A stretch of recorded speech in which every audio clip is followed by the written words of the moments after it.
Hey guys, today I am going to show you how to change registered office address.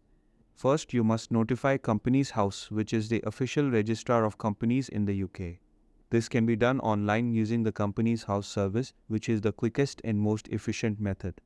Alternatively, you can download and fill out the D01 form, then mail it to Companies House. It's important to ensure this step is completed accurately and promptly, as it's a legal requirement for all UK limited companies. Next, update your internal company records. This includes your statutory books, registers, and any documents or contracts where the registered office address is mentioned. Keeping these internal documents accurate is essential for good governance and can help you avoid administrative issues later on. Finally, while Companies House will inform HMRC of the address change for corporation tax, you're responsible for updating HMRC separately regarding other services like VAT Pay or any other registered tax schemes.